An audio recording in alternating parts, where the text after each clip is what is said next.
Hello friends, welcome to this video. आज की इस वीडियो में हम कुछ ईडियम्स स्टडी करेंगे, उसके मीनिंग को समझेंगे और उसको सेंटेंस में यूज करेंगे। पहला ईडियम है आपका like painting the fourth bridge. इसका मतलब होता है एक ऐसा काम करना, एंडलेस काम करना जो कभी ख़त्म नहीं होता। A job that never seems to end. ऐसा काम जो लगता है कभी ख़त्म नहीं होगा।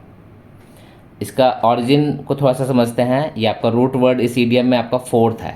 रिवर फोर्थ स्कॉटलैंड में एक बहुत बड़ी नदी है जिसके ऊपर एक रेलवे ब्रिज बना हुआ है। पहले के समय में जब इस ब्रिज को मेंटेन करने के लिए नदी में, चूँकि वो ब्रिज था तो उसको रेगुलर मेंटेन करना पड़ता था रेलवे ब्रिज को, और उसको मेंटेन करने के लिए उसको पेंट करना पड़ता था। That was used to be paint. तो जब उसको लेबर पेंट करना स्टार्ट करते थे तो रिवर के एक एंड से पेंट करते करते जब रिवर के दूसरे एंड तक पहुंचते थे वो, तो इतना टाइम लगता था उनको पेंट करने में, इतने दिन लगते थे उसको पेंट करने में कि फिर ज़रूरत पड़ जाती थी रिवर के पहले एंड से फिर से वर्क को स्टार्ट करने में। तब तक इतना टाइम निकल जाता था कि the bridge requires repainting again. ठीक है, तो ऐसा लगता था जैसे वो काम ख़त्म ही नहीं हो रहा है। एक छोर से पेंट करना शुरू किया, दूसरे छोर तक पहुँचते पहुँचते महीनों लग जाते थे और सालों लग जाते थे। उसके बाद फिर जो है फिर पहले छोर से उस ब्रिज को पेंट करना पड़ता था। तो वहीं से ये ईडियम ऑरिजिन हुआ है कि like painting the fourth bridge, मतलब ऐसा काम करना जो कभी ख़त्म ही नहीं हो रहा है। हम इसको सेंटेंस में ऐसे यूज कर सकते हैं, cleaning the house of this size. इतने बड़े घर का क्लीनिंग करना is like painting the fourth bridge. ये ऐसा है जैसे हम फोर्थ ब्रिज को पेंट कर रहे हैं। एक तरफ से क्लीन कर रहे हैं, इतना बड़ा घर है कि दूसरी तरफ से फिर वो डस्टिंग होनी शुरू हो जा रही है। ठीक है, तो बहुत अच्छा ईडियम है, बहुत सुंदर ईडियम है। Next, to paint the town red. इसमें भी पेंट है, इसमें हम टाउन को पेंट कर रहे हैं। To paint the town red, इसका मतलब होता है to go out and enjoy yourself फ्लैम्बॉयंटली।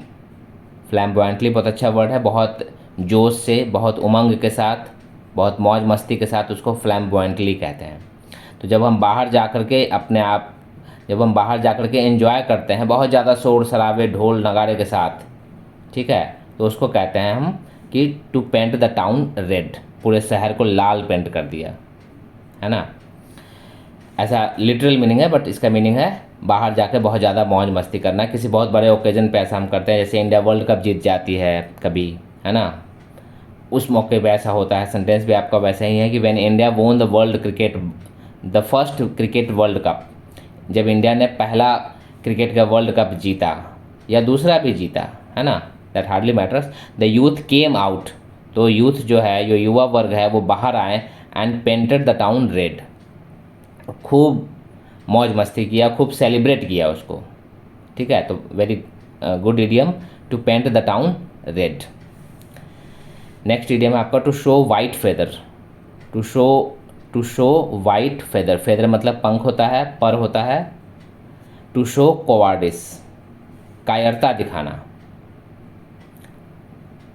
To show white feather, white रंग ऐसे भी सबमिशन का प्रतीक माना जाता है, शांति का प्रतीक माना जाता है। ठीक है, तो अगर कोई वाइट फेदर शो कर रहा है, दैट मीन्स इसका ईडियम में मीनिंग है कायरता दिखाना, to show cowardice. Maharana Pratap never showed the white feather. Maharana Pratap ने कभी कायरता नहीं दिखाई, कभी वो शत्रुओं को पीठ नहीं दिखाया उन्होंने। To kill the fatted calf for. To kill the fatted calf for. Fatted calf क्या होता है? काफ किसको कहते हैं? गाय के बच्चे को, बछड़े को काफ कहते हैं। और फैटेड मतलब मोटा, फैट। फैट मतलब मोटा, फैटेड उसका एडजेक्टिव बनाया हुआ है। किल मतलब मारना। तो किसी फैटेड काफ को मारा गया है, तो ये इडियोमेटिक यूज है इसका, to arrange a lavish reception for somebody. ये इसकी मीनिंग है कि किसी के लिए बहुत लैविश रिसेप्शन, बहुत खर्चीला, बहुत शानदार पार्टी किसी को दे रहे हैं, उसके लिए हम ये वर्ड यूज करते हैं, to kill the fatted calf for. किसी के स्वागत में शानदार पार्टी का आयोजन करना। सेंटेंस में यूज है to kill the fatted calf for his friend sorry, he killed the fatted calf for his friend, उसने फैटेड काफ को किल किया, मतलब उसने स्वागत की तैयारी की बहुत ज़्यादा, for his friends who was coming after 5 years from America, जो 5 साल के बाद अमेरिका से आ रहा था, उसके स्वागत में उसके दोस्त ने बहुत शानदार पार्टी का आयोजन किया। पहले के टाइम में कभी ऐसा होता रहा होगा कि जैसे आज हम कोई नॉनवेज खाने वाले लोग जो हैं वो फैटेड चिकन मटन वगैरह बनाते हैं, ठीक है, तो कभी रहा होगा किसी कंट्री में, वहाँ से ये डिराइव हुआ कि fatted calf for. Next idiom है आपका to poison one's ear against. To poison, poison मतलब जहर, अब टू पॉइजन है, टू पॉइजन यहाँ पे वर्ब है, हो गया। टू पॉइजन मतलब जहर डालना, जहर घोलना किसी के कानों में। किसी के कानों में जहर घोलने का क्या मतलब है? उसके कान को भरना, किसी के बारे में उसकी बुराई करना। To set a person against another, किसी व्यक्ति को किसी दूसरे व्यक्ति के अगेंस्ट करना, उसके अगेंस्ट उसका कान भरना, किसी का कान भरना, इसका मीनिंग है, ठीक है। To poison one's ear against, यहाँ वंस की जगह आपका कोई भी हिज होगा, हर होगा, या किसी का नाम होगा पॉजिटिव केस में, ठीक है। फादर्स होगा, मदर्स होगा, he poisoned his mother against, his mother's ear against, ऐसे यूज होगा।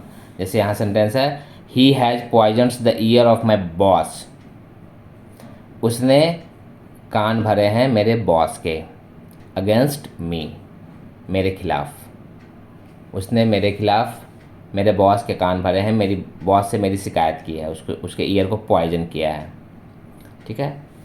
On the wrong side of, on the wrong side of का मतलब होता है कि उम्र से ज़्यादा होना। किसी उम्र से अगर हम ज़्यादा हैं तो उसको कहते हैं on the wrong side of 40। His father is on the wrong side of 70, उसके फादर जो हैं 70 से ज़्यादा उम्र के हैं, ऐसे यूज करते हैं इसको। His father is on the wrong side of 70, जैसे I am on the wrong side of 40, मैं 40 साल से ज़्यादा का हूँ, ठीक है, ऐसे। नेक्स्ट, नाइदर चिकन, नाइदर चिक नॉट चाइल्ड। चिक कहते हैं चूजे को, है ना, चिकन के बच्चे को चिक कहते हैं। नाइदर चिक नॉट चाइल्ड मतलब कोई बच्चा ना होना, नो चाइल्ड के लिए हम ऐसा यूज करते हैं नाइदर चिक नॉट चाइल्ड। कभी किसी व्यक्ति को, किसी कपल को कोई बच्चा ना हो तो उसको हम कहते हैं ही हैज़ नाइदर चिक not child. The unfortunate old couple has neither चिक नॉट चाइल्ड, उस अनफॉर्चुनेट बूढ़े कपल को कोई बच्चा नहीं था। सिंपल सा सेंटेंस है ना, बट ईडियम बहुत अच्छा है। नैरो सर्कमस्टांसेस, नैरो मतलब पतला होता है, संकरा होता है, नैरो गली होती है कोई। नैरो सर्कमस्टांसेस जब होते हैं तो उसका मतलब होता है तंगहाली होना, गरीबी होना, हार्ड डेज या पोवर्टी, ओके, उसको कहते हैं नैरो सर्कमस्टांसेस। जब हमारे रिसोर्सेस बहुत नैरो हो जाते हैं, हालात बहुत नाजुक हो जाते हैं हमारे, तो उसको कहते हैं narrow circumstances. After losing his job in after math of covid, after math बहुत अच्छा वर्ड है। आफ्टर मैथ का मतलब होता है के बाद, किसी बड़े इवेंट, किसी अनफॉर्चुनेट इवेंट के बाद की बातों को बताने के लिए आफ्टर मैथ वर्ड यूज करते हैं। After losing his job in the after math of कोविड-19, कोविड-19 के बाद, अपने जॉब को लूज करने के बाद, he is still living in narrow circumstances, वो अभी भी नैरो सर्कमस्टांसेज में जी रहा है, यानी कि मुश्किलों में जी रहा है, तंगहाली में जी रहा है। To join the majority, to join the majority का मतलब होता है मर जाना, टू डाई। मेजोरिटी कैसे हम इसको लर्न करेंगे? मेजोरिटी क्या है? मेजोरिटी आप जानते हैं, जो ज़्यादा लोग जहाँ हैं वो मेजोरिटी है, जहाँ कम कम हैं वो माइनॉरिटी है। अब जो लोग, अब इसको ऐसे समझने की कोशिश करते हैं हम कि जो लोग, those who have left this heavenly body, जो लोग मर चुके हैं एज ऑन डेट, उनकी संख्या ज़्यादा है उनसे जो लोग आज जीवित हैं, क्योंकि मरने वालों का सिलसिला तो हज़ारों सालों से चल रहा है। तो उस तरफ the population of dead people, dead soul, है ना, are more than the living one. तो अगर कोई उस मेजोरिटी को ज्वाइन कर लेता है, that means he has died. तो ये इस तरीके से इसको लर्न करेंगे। टू ज्वाइन द मेजोरिटी का मतलब होता है मर जाना। The old man has join the majority, उस बूढ़े व्यक्ति ने अपनी अंतिम सांस ले ली।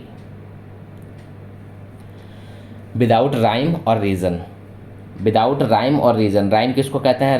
राइमिंग वर्ड होते हैं, बच्चों को हम पढ़ाते हैं, है ना, जैसे डे और क्ले, ये राइमिंग वर्ड है, ठीक है, कुछ राइमिंग हो रहा है इसमें। और रीज़न मतलब कारण। तो बिना राइम के या बिना कारण के कुछ होता है, that means without any justification, बिना किसी कारण के कोई चीज़ हो जाए, बिना किसी रीज़न का कोई चीज़ हो जाए, तो उसको हम कहते हैं विदाउट राइम और रीज़न। विदाउट रीज़न भी लिख सकते थे हम, बट इसको सुंदर बनाने के लिए और इम्प्रेसिव बनाने के लिए ईडियम में ऐसे यूज हुआ है, विदाउट राइम और रीज़न। सेंटेंस है, the poor man was arrested without any rhyme और रीज़न। उस गरीब आदमी को अरेस्ट किया गया बिना किसी कारण के, मतलब कोई कारण नहीं था, जो खामखा उसको अरेस्ट किया गया। तो विदाउट रीज़न जब कहते हैं तो एक नॉर्मल मीनिंग आती है, विदाउट राइम और रीज़न कहते हैं तो वो एम्फेसाइज हो जाता है, बिना, ना तो राइम था ना रीज़न था, मतलब कोई वजह ही नहीं थी, एक सिंगल रीज़न नहीं था उसको अरेस्ट करने का, ठीक है। तो these were some idioms, good idioms, these are very important for competitive examinations as well. आप किसी भी एग्ज़ाम को अपीयर करते हैं तो उसमें आपको बहुत काम आएगा ये। Thank you for watching the video. अगर वीडियो अच्छा लगा हो तो वीडियो को लाइक करें, सब्सक्राइब करें। Thank you.